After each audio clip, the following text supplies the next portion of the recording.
அதை கேட்க ஆவலாய் காத்திருக்கும் ஜிஎம்கே நாவல்ஸ் நேயர்களுக்கு வணக்கமும் நல்வரவும். கௌரி முத்துகிருஷ்ணன் அவர்களின் எழுத்தில் தாரையடி நீ எனக்கு. அத்தியாயம் 15. ரகு சொன்ன பதிலில் மதிக்கு நிம்மதி. அவளிடம் அப்படி சொல்லிவிட்டு அறையின் உள்ளே வந்து ரகு அழைத்தது அர்ஜுனுக்கு தான். என்னாச்சு ரகு?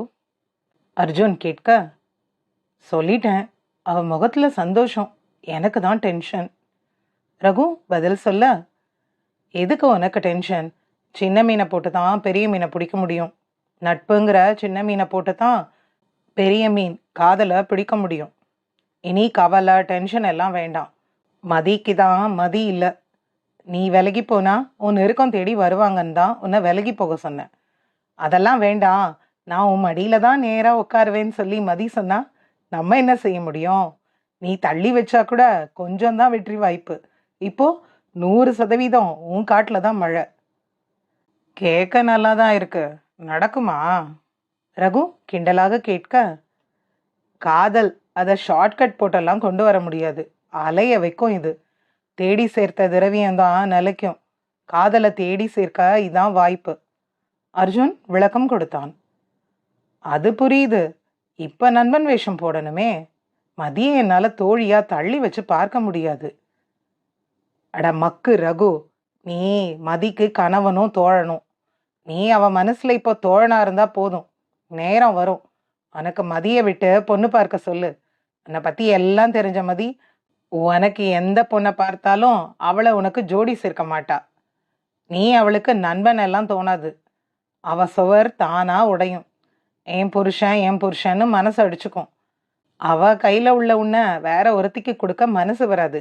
எதுக்கு தரணும், ஏன் தரணும்னு யோசிக்கும் போது மதிக்கு தர விலகி போயிருக்கும். உன் எண்ணமும் உன்னை இழக்க போற வலியும் உன்னோட சேர்த்து வைக்கும். கொஞ்சம் வலிக்கும் தான், ஆனா உண்மையான ட்ரீட்மெண்ட் இப்போ இதுதான். நீ ஒரு பவர் பேக் புருஷனாக இதான் வாய்ப்பு. நண்பனுக்கு எல்லா உரிமையும் உண்டு. நல்ல புரிதல் வர இது ஒரு வாய்ப்பும் கூட. இப்போ உனக்கான நேரம். சஞ்சயா நீயா ஒரு கை பார்க்கணும். அவன் காதலை மறக்க உன் காதல் அதிகமா மதிக்க அழுத்தம் தரணும். நீ தர வைக்கணும். சீக்கிரம் மாற்றம் வரும் பாரு. தெளிவா புரியுது அர்ஜுன். உன் சேட்டையெல்லாம் பார்த்து இந்த 3 நாள்ல எனக்கே உன் மேல காதல் வரும் போல. மதிக்கு வராதா? யோ, அவனா நீ? ரகு சிரிப்புடன் கேட்க அர்ஜுன் வாய்விட்டு சிரித்திருந்தான். அடச்சி ரகு, நான் பக்கா ஸ்ட்ரெயிட். கடைசியில என்னையே கிண்டல் பண்றதானே? மதி கிட்ட உன் நட்பு கேட்க சொன்னதே நான் தான். கூல் டவுன் பாய். உனக்கு காதல் வந்து நான் என்ன செய்ய? என் மதிக்கு வருமா? உன்னை பார்த்தாலே பொறாம வருது 2 நாளா. ரகு சொல்ல, நீ கொடுத்து வச்சவன். மதி அமைதியான பொண்ணு. என் வீட்டில் இருக்கிறது பிசாசு. அதுவும் காதல் பிசாசு. நொய் கேஸு. நியூரோ டாக்டர் வேற ரொம்ப பண்ணுவா. இங்க மட்டும் என்ன வாய் பேசாத பொண்ணுன்னு நினைச்சேன். கல்யாணம் பண்ணப்ப இட்லி முழுங்க மட்டும்தான் வாய் திறப்பா. இப்ப வீட்டுக்கு வீடு வாசப்படி. அர்ஜுன் உரைக்கா, சரி நான் போய் என் நட்பா ஆரம்பிச்சுட்டு வரேன். Good night. Good night Raghu. Raghu குளித்து அறை வீட்டு வந்து மதியின் அறை கதவை தட்டினான். மதி கதவை திறக்க, பசிக்குது மதி, என்ன சமையல் செய்ய போற? மதியின் கண்கள் ஆச்சரியத்தில் விரிய, உண்மையாவா? ஏன் சமையல் சாப்பிட போறீங்களா? செய்யட்டுமா? மதி அவளாக கேட்க, என் ஃப்ரெண்டு கையால சமைச்சு தந்தா சாப்பிடலாமே. ரகு சொல்ல, அப்ப மதிய சாப்பாடு? மதி கேட்க, அதுவும் தான். ரகு புன்னகை முகமாக சொன்னான். தேங்க்ஸ் ரகு, இதுதான் நானும் அன்னைக்கு கேட்டேன். நிதர்சனம் இதுதான். வாங்க போய் சாப்பிட ஏதாவது செய்வோம். நான் எதுக்கு? எனக்கு உதவி செய்யதான், வாங்க. மதி அழைக்க ரகுவும் மதியும் சேர்ந்தே இரவு உணவு செய்தனர். மதி அவளின் சமையல் அனுபவங்களை பற்றி அவனிடம் கூறிக்கொண்டே சமையல் வேலையை செய்தாள். ரகு ஃப்ரூட் சாலட் செய்ய மதி மேக்ரோனி செய்திருந்தாள். பேசிக்கொண்டே இருவரும் சாப்பிட அன்றைய இரவு இருவருக்கும் இதமாக ஆரம்பமாகியிருந்தது. மதியின் நினைவில் சஞ்சயின் நினைவுகளின்றி செல்லும் 4ஆம் நாள். மதியின் நினைவில் எல்லாம் ரகுதான். இனி நாம் நண்பர்கள் என்று கூறிய பிறகு அவனிடம் அவள் கண்ட நெருக்கம் நிம்மதி தர அவள் மூளையில் மாற்றத்திற்கான செயல் ஆரம்பமாகியிருந்தது. காலையில் எழுந்து சகலமும் செய்து அவன் அரைக்கதவை தட்டி எழுப்பியிருந்தாள். ரகு வெளியில் வந்து சோம்பல் முறிக்க, ஆமா, கதவை திறந்து போட்டு தூங்கக்கூடாதா? பொண்ணு நானே லாக் பண்றதில்ல. ஏன் லாக் பண்ண வேண்டாம்? ரூம் உள்ள வந்து பெட் காஃபி தருவேன் தானே. ரகு கண்விரிய, இதுக்கு ஒன்றும் குறை இல்லை. பொண்டாட்டி மாதிரி எல்லா உரிமையும் வேணும். ஆனா இவ என் ஃப்ரெண்டு. ரகு மனதிற்குள் அவளை வறுக்க, என்ன அப்படி பார்க்குறீங்க? நாளையிலேருந்து ஓப்பன் தான், போதுமா? அம்மா, எனக்கு பொண்ணு பார்க்க போறேன்னு சொன்னதானே? எப்போ? எப்படி? பார்க்கணும். ஏற்பாடு பண்ணுறேன். உங்களுக்கு எப்படி பொண்ணு வேணும்? மாடர்னாக தான் எதிர்பார்த்துருப்பீங்க இல்லையா? என்னை போல இல்லைன்னு தெரியும். யார் சொன்னா? உன்னை பார்த்ததும் நான் விழுந்துட்டேன். பிளாஸ்டிக் யூஸ் பண்ணாத உன் சமுதாய அக்கறை, வீடு முழுக்க பூவும் காய் பழத்தோட்டம், அழகா அளவா தென்னை வாழை, என்ன ஒரு ரசனை உனக்கு. என் கனவு இப்படி ஒரு வீடு தான். இதுக்கே உன்னை கட்டிக்கணும் தான் இருந்தேன். நீ என் கண்ணுக்கு பேரழகு. உன்னை போய் வேண்டாம்னு யார் சொல்லுவாங்க? அதுவும் உன் குரல், அருமையான பாட்டு அது. உன் குரல்ல எனக்கு மயக்கம் தெரியுமா? அப்போதான் எனக்கு உன் மேல காதல். தாலி கட்டும்போது ஒரே வேண்டுதல் தான், எந்த கஷ்டமும் இல்லாம என் காதலிய மனைவியா அடைஞ்சிட்டேன். இந்த காதல் எங்களுக்குள்ள கடைசி வர நிலைக்கணும்னு. எனக்கு உன்னை ரொம்ப பிடிக்கும் கண்ணம்மா. ஆனா அது இப்போ நிலைக்காது போல. அந்த பாட்டு நம்ம நிச்சயம் அப்ப நீ பாடின பாட்டு. சாரி மதி, அப்போ அந்த பாட்டு எனக்கு புரியல. சரி, அதை விட.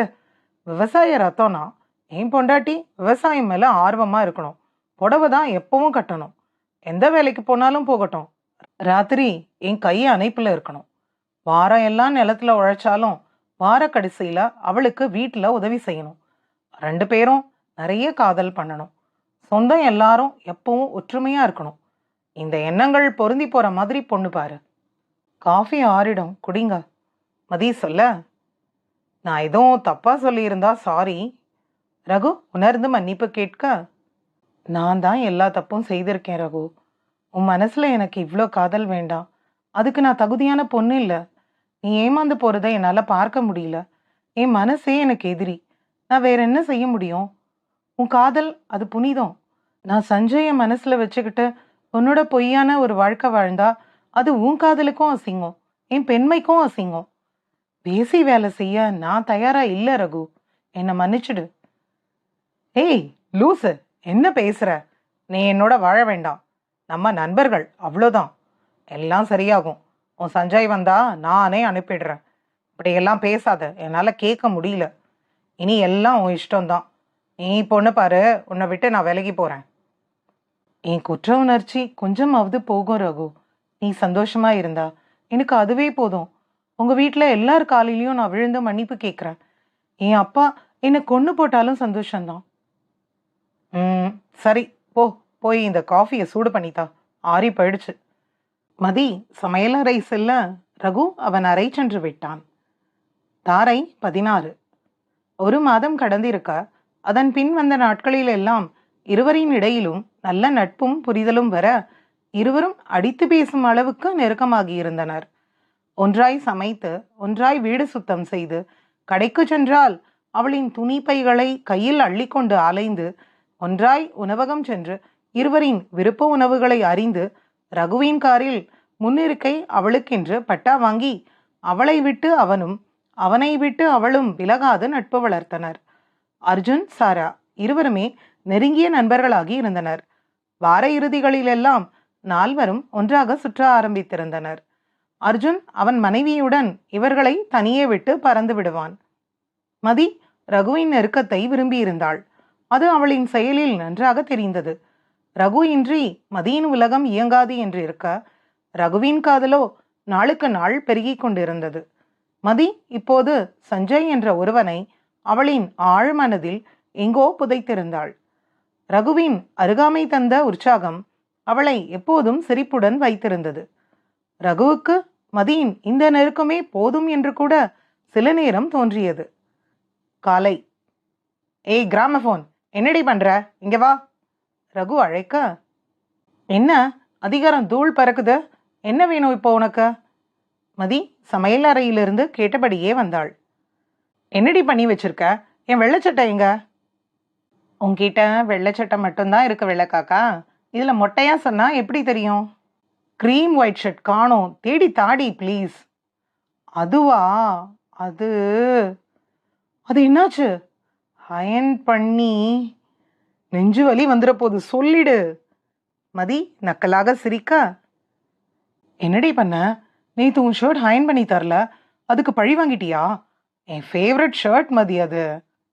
நீ கெஞ்சும் போது ரொம்ப அழகுடா. எரும மாடு, சொல்லுடி. என் ரூம்ல அயன் பண்ணி வச்சிருக்கேன். பாடி பாடி மனுஷனை கொல்றது போதாதா? ரத்த கொதிப்பு வேற வர வைக்கிற. அது என்ன நக்கலா சிரிப்பு? இருக்குடி உனக்கு. நான் ஒரு நாள் உன்னை என்ன செய்ய போறேன் பாரு.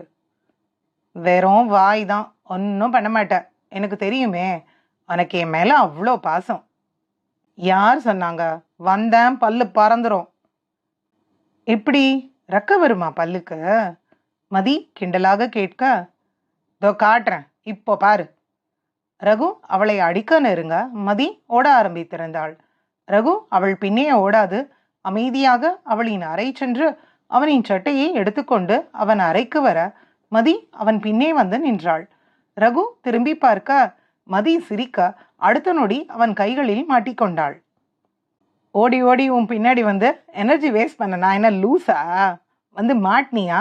பல்லு பறக்க போகுது பாரு இப்போ. ரகு ப்ளீஸ், சும்மா விளையாட்டுக்கு தான் டென்ஷன் பண்ண. அடிக்க போறியா? அவ்வளோ கோவமா? மூஞ்சி ஏன் இஞ்சி தின்ன குரங்கு மாதிரி இருக்கு? நான் இனி செய்ய மாட்டேன். உன் மூஞ்சில ரியாக்ஷன் மாத்துடா. கிளியோபாட்ரா சொல்லிட்டாங்க, நாங்க குரங்கு தான். குரங்கு என்ன செய்யும் தெரியுமா? நீ செய்யற எல்லாமே செய்யும் ரகு. வாய் காது வரைக்கும் இருக்கு, இரு அதை அடக்கிறேன். ரகு கிள்ளி வைக்க மதி வலியில் துள்ள அவள் சத்தமாக கத்தவும் ரகு விட்டிருந்தான். வலிக்கலடா வாத்து, மதி கூற. சரியான 420 நீ. ரகு அவளை விட்டிருந்தான். அதன் பின்னும் நாட்கள் இப்படியே தினம் ஒரு விளையாட்டு, அரட்டை, கிண்டல் என்று சென்றது. அன்று அனைவரும் உணவு உண்ண ஒன்றாக கூடியிருந்தனர். சாராதான் வர தாமதம். மீத மூவரும் காத்திருக்க அர்ஜுன் ரகுவை பேச தனியே அழைத்து சென்றிருந்தான். எதுவும் முன்னேற்றம் இருக்கா? அர்ஜுன் கேட்க, சஞ்சய் பத்தி பேசுறது இல்ல, என்னோட தான் எப்பவும் இருக்கா. நேத்து எனக்கு வேலை, அவளுக்கு இல்லை. என் கூட உட்காந்து என் வேலையெல்லாம் செய்து கொடுத்தா. ராத்திரி வெளியே சாப்பிட விடல. ரகு பதில் சொன்னான். சரி, அடுத்து? தெரியல. இப்படியே போனா கூட சந்தோஷம்தான். எங்களுக்கு தாம்பத்தியம் வேண்டாம் அர்ஜுன், மனசு சந்தோஷமா தான் இருக்கும். ரகு கூறவும் அர்ஜுன் முகத்தில் அதிருப்தி. உங்களுக்கு வேண்டாம்டா, உங்க வீட்டில் கேட்டா என்ன செய்வீங்க? அர்ஜுன் கடுப்புடன் கேட்க, தள்ளி போட்டிருக்கோன்னு சொல்ல வேண்டியதுதான். எவ்வளோ நாள்? அர்ஜுன் அதே கோபத்தோடு கேட்க, தெரியல, 2 வருஷம் சொல்ல முடியும்.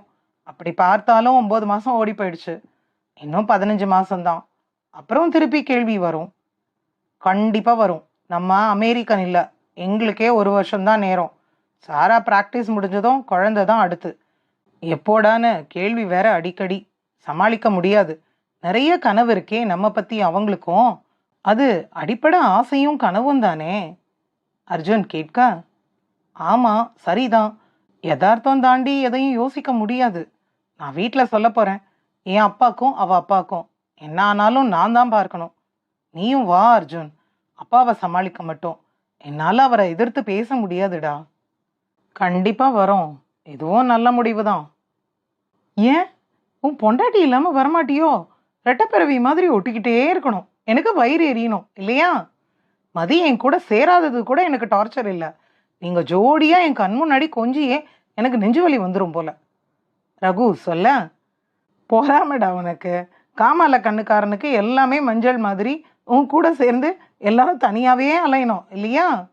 அர்ஜுன் சிரிப்புடன் கேட்க, அட பாவி, கல்யாணமாகியும் மொரட்டு சிங்கிள் வாழ்க்கை வாழ்ந்தா தெரியும் உனக்கு. கண்ணி பையன் நீ, இப்படியெல்லாம் சாபம் விடாத. என்னால கையோடெல்லாம் வாழ முடியாது. சரி, எப்போ ஊருக்கு போகணும்? லீவ் சேர்த்து போடு, தஞ்சாவூர் போயிட்டு வருவோம். அதன் பின் சாரா வர இரவு உணவு உண்டு நேரம் செலவிட்டு இல்லம் வந்து சேர்ந்தனர். ரகு ஊருக்கு போய் அக்காவுக்கு பரிசு வாங்கணும், எல்லாருக்கும் ட்ரெஸ் எடுக்கணும், ஷாப்பிங் போகணும், சாரா வீட்டுக்கு போகணும். மதி கூற, ஐயோ, என் பேங்க் பேலன்ஸ் மொத்தமும் இவ ஒருத்தையே காலி பண்ணிடுவா போல. ரகு பொய்யாக கதற, ஸ்வே பார்க்க போகணும். ஆமா, ஜீவா அண்ணா கூட பேசுறதானே, எப்படி இருக்கார்? அவள் அவனின் கதறலை கண்டு கொள்ளாது அடுத்த கேள்வியை கேட்க, ஆக மொத்தம் மேடம் நல்ல பெரிய பிளானா வச்சிருக்கீங்க. ஆனா என்னால முடியாது. ஒரு வாரம்தான் நான் வேலைக்கு வரணும். மேடம் தான் மேனேஜர், நான் வெறும் டீம் ஹெட். கவலையும் விடுமச்சி, நான் இருக்கேன் உன் வேலையை செய்ய. வை ஒரி, சேர்ந்து செய்வோம். மதி கூற, நீங்க சொன்னா சரிதான் மேடம். ரகு பவ்யமாக கூறினான். அடுத்து வந்த மாதம் நால்வரும் இந்தியா கிளம்பி வந்திருந்தனர். சுஜியின் வளைகாப்பு வீடே விழா கோலம் கண்டிருந்தது. ரகு வீட்டில் உள்ள அனைவருக்கும் சாரா, அர்ஜுன் இருவரையும் அறிமுகம் செய்ய அவர்களுக்கு விருந்தோம்பல் பலமாக இருந்தது. அன்னத்தின் கண்கள் ஆராய்ந்து பார்த்ததெல்லாம் மதியைதான். 3 மாதம் அவனோடு குடும்பம் நடத்திய கலை அவள் முகத்தில் இல்லை. ரகுவும் மதியும் முன்பை விட சகஜமாக இருந்தனர்தான். ஆனால் அதிலிருந்த ஒட்டாத தன்மை அவருக்கு மனதை உறுத்தியது. மதியிடமே கேட்டுவிட முடிவு செய்திருந்தார். சுஜியிடமும் கூற அவளும் மதியைத்தான் பார்த்து கொண்டிருந்தாள். பாவம், மதி பற்றி ரகு சொல்லப் போகும் விஷயம் அறிந்து நாளை வீடே கலங்கி அழப்போகிறது. ஆனால் மதி அவனை இயல்பாக நெருங்க ஆரம்பித்திருந்தாள். அன்பு அனைத்தும் செய்யும். நன்றி.